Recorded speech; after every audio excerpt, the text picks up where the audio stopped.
येवल्यात मंत्री छगन भुजबळ यांची पत्रकारांच्या विविध प्रश्नांवर चर्चा.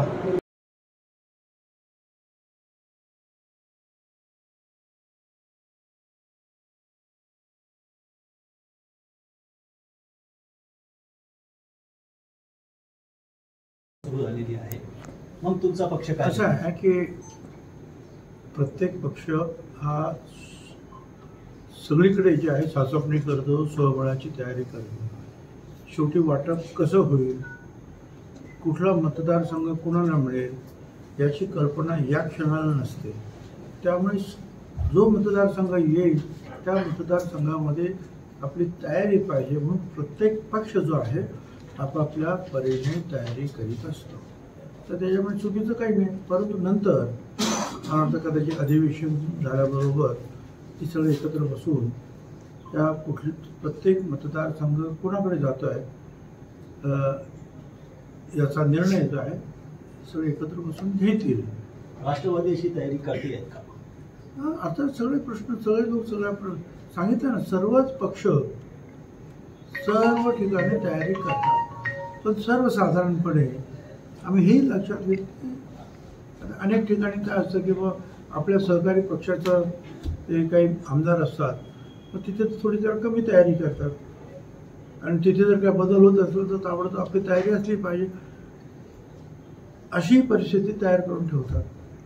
सर, मध्यंतरी 2-4 दिवसापूर्वी येवल्या लासलगावला एक बैठक झाली. त्याच्यात तुम्ही शिवसेनेत जाणार आहात म्हणजे उभाटामध्ये, त्याला विरोध करण्यासाठी बैठक घेण्यात आली आणि तुम्हाला घेण्यात येऊ नये असा एक सूर. ठीक आहे ना, काय मी जाणारा कोण आणि ते न घेणारे कोण? ठीक आहे, अशा वेळेला हे असे ज्यांना लोक विसरलेले असतात अशी मंडळी पुढे येतात आणि आम्ही पण आहोत ते दाखवण्याचा प्रयत्न त्यांना करावा लागतो. आपण परत तोडचं असा काही जाण्याचा प्रश्न नाही.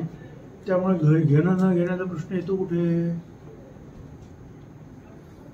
पुढे साहेब तेच ते गणलेल्या तलवारी. असं आहे की आपण जेव्हा भाषण करतो त्यावेळेला काय उपमा देत असतो की तुमच्या मनाला अशी धार असली पाहिजे, लढायला तुम्ही तयार असलं पाहिजे, यासाठी त्या उपमा दिल्या जातात. जरांगी सारख्या माणसाला हे काही समजणं शक्य नाही. ते थोडंसं जरा शिक्षण झालं असतं, माहिती असते तर त्याला समजलं असतं की म्हणी काय आहेत, हे शेर काय आहेत. लोकांना जे आहे जागृत करण्यासाठी आपल्याला काय काय करावं लागतं. तो जसा नेहमी म्हणतो आमची लेकरं बाळं, आमची लेकरं बाळं, आमची लेकरं बाळं, त्याच्या पलीकडे त्याला काही येत नाही. आता लेकरं बाळी तशी तिकडे आहेत, लेकरं बाळं इकडे सुद्धा आहेत.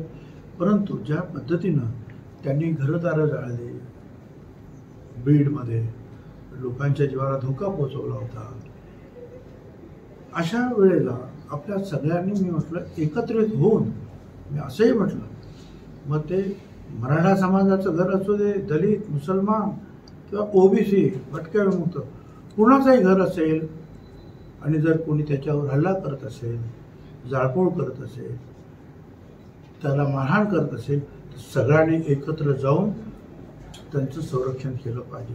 ही छत्रपती शिवाजी महाराजांच्या राज्यात जेव्हा आपण राहतो आहोत, त्यांचं नाव घेतो आहोत, तर त्यांनी आपल्याला हीच शिकवण दिलेली आहे की आपापसात सर्व लोकांना जे आहे आया बहिणीला संरक्षण देण्याचं काम आम्ही केलं पाहिजे.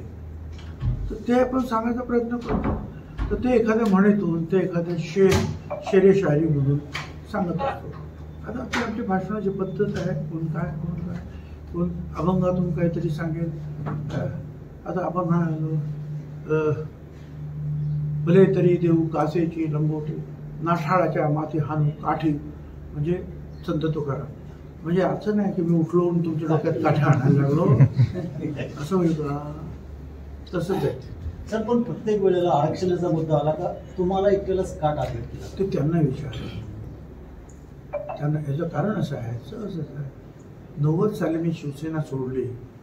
त्यावेळेला सोडल्यानंतर काय परिस्थिती होती, किती दिवस, हे तुम्हाला माहिती आहे. तेव्हापासून कसं मला टार्गेट करण्यात आलं, तेव्हापासून मी ठरवलं. आणि ओबीसीला ते आरक्षण जे आहे, जे व्ही पी सिंग साहेबांनी अनाऊन्स केलं होतं, ते शरद पवार साहेबांच्या राज्यामध्ये आम्ही तिकडे त्यांच्याबरोबर गेल्यानंतर ते या राज्यामध्ये लागू करण्यात आलं. आणि तेव्हापासून या ओबीसी मागासवर्गीय असेल सगळे अगदी आम्ही तर मुस्लिम दलित आदिवासी सगळ्यांसाठी कुठल्या ना कुठल्या मराठा समाजासाठी सुद्धा वेगवेगळ्या योजना आखणं, शिक्षणाच्या योजना आखणं, त्यांच्या मुलामुलींना चांगलं शिक्षण देण्याचा प्रयत्न करणं आणि घरं असतील तर घरंसुद्धा आपण सगळ्यांना देतो. रमाई योजना असेल, शबरी योजना असेल, ओबीसी घर योजना असेल, अनेक ज्या आहेत घरांच्या योजना आपण देतो. शेतीच्या ज्या योजना आपण देतो, ज्या वेळेला आपण एखाद्याचं कर्ज माफ करतो शेतकऱ्यांचं, ते सगळ्यांनाच करतो. असं आहे का फक्त मराठा समाजाला करतो, दलित समाजाच्या शेतकऱ्यांना नाही करत, तर ओबीसीला करत नाही, असं नाही होत. सगळ्यांनाच ते फायदे मिळतात. रस्ता केला सगळ्यांनाच फायदे मिळतात. पाणी आणलं सगळ्यांनाच त्याचा फायदा मिळतात. त्याच्यामुळे ते कामं ती कामं तर सगळ्यांसाठी आपण करतच असतो.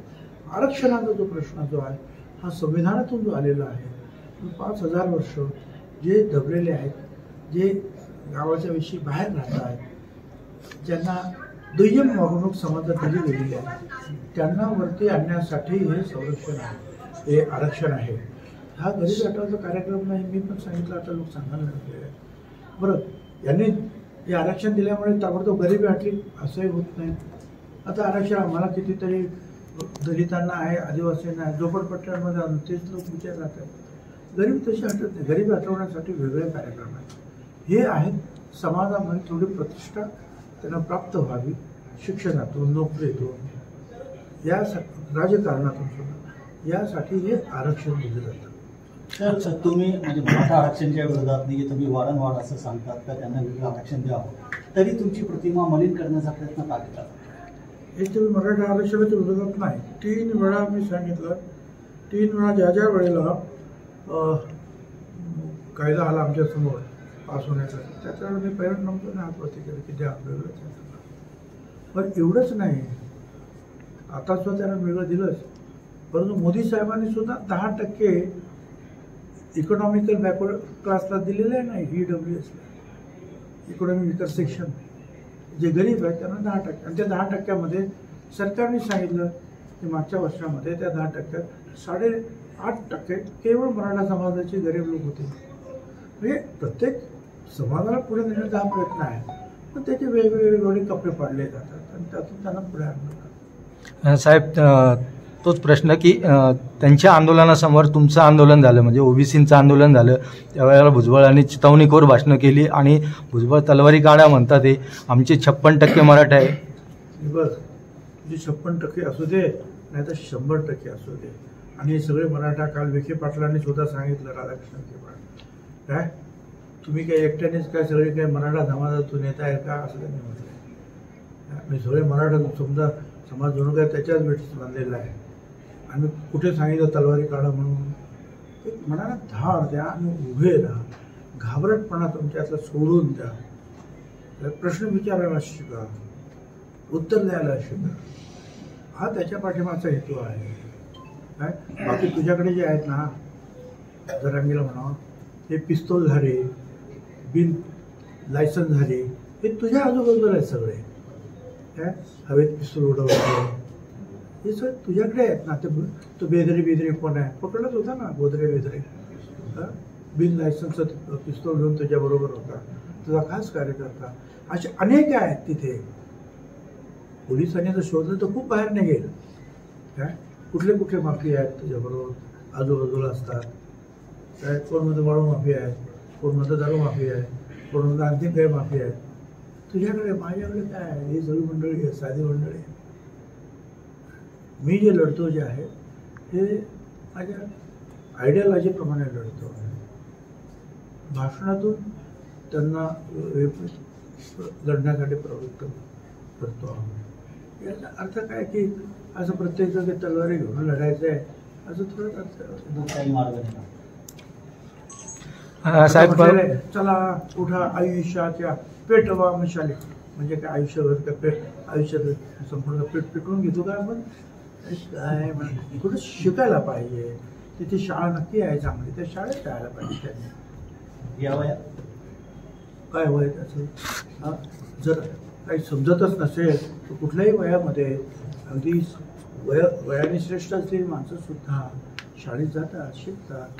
त्यामुळे या वयात शिकला तरी डोक्यात येईल की नाही माहीत नाही, प्रयत्न तर कर म्हणा. सर, एक आमचे अर्जंट बोकडे बसले त्याला सांगतो एखादी शाळा ते तर अशा लोकांना शिकवतात काय बहिणी आणि मुख्य आहेत त्यांना सुद्धा, त्याच्यामुळे त्याला शिकवतो. सर, एक स्थानिक प्रश्न आहे. तुम्ही एक स्थानिक प्रश्न आहे, वारंवार तुम्ही लक्ष घातलेलं आहे. तुम्ही कोट्यावधी रुपये खर्च करून संकुल बांधलेले, पण गाडी धारकांना ते मिळत नाही. मी आता असं आहे की आता परत एकदा 2-3 महिन्यात 2 महिने होतं तुमचं काय आचारसंहिता. आता शिक्षक मतदारसंघामुळे 1 महिना वाढला. त्याच्यामुळे त्यांना सांगितलं आहे की त्याच्यातून जे आहे ते मार्ग काढा आणि म्हणजे मूळ आळधारकांना त्याच्यामध्ये लवकर जाता येईल असा प्रयत्न करा. बाकीच्यांनाही त्याच्यात सांभाळून घ्या हे सांगितलं आहे. शेवटी जे आहे नगरपालिका आहे ते काम करीत, त्याच्या पाठीमागे आम्ही लागू आहे. साहेब, पुण्यामध्ये ड्रग प्रकरण वाढतंय, खूप गाजतंय सध्या. आणि आता चंद्रकांत दादांनी असं विधान केलं की मी पालकमंत्री असताना माझ्या काळात असले कुठले प्रकार घडले नाही, पण आता अजितदादा पालकमंत्री आहे, तर या विधानाकडे तुम्ही कसं बघता? मग आता त्याला म्हणावं ह्या जर हे असं जर लावलं काय आणि कुणीतरी म्हणलं मी मुख्यमंत्री असताना घडत नव्हतं, मी होम मिनिस्टर असताना घडत नव्हतं, आता ते असं घडत आहे, तर चालेल का?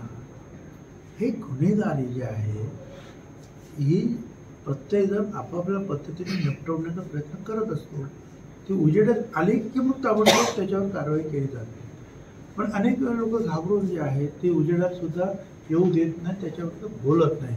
त्याचं श्रेय ते अजिबात याचा अर्थ असा सांगू शकतात का की अजिबात नव्हतंच.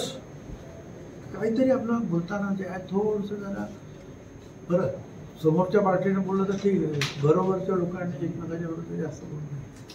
एक अशी अफवा पसरवली जाते का भुजबळ साहेब पुढची निवडणूक येवल्यातून लढवणार नाही. आता तुम्हीच म्हणा, त्याचे उत्तर पण तुम्हीच दिलेलं ना. अफवा पसरवली जाते म्हणजे अफवा आहे.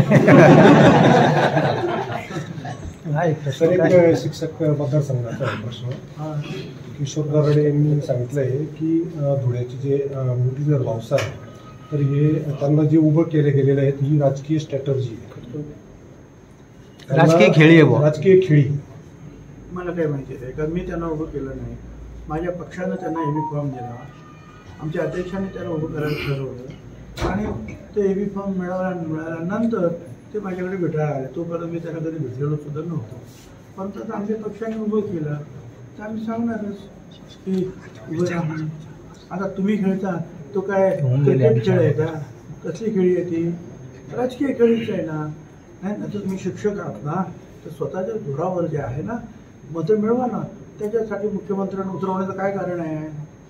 आम्ही तरी अजून उतरलो नाही मंत्री म्हणून, कुठे प्रचाराला गेलो नाही, तर तुम्हाला ते लागतात. तर मागचे 6 वर्ष तुम्ही होता, मग तुम्हाला गरजच काय आता कोणाची मदत घ्यायची? तुम्ही तर सर एवढं आणि तुम्ही एवढं काम केलेलं आहे, डोंगरा एवढं पर्वत एवढं, का तुम्ही आता तुमचंच होणार आहे? Okay, thank you.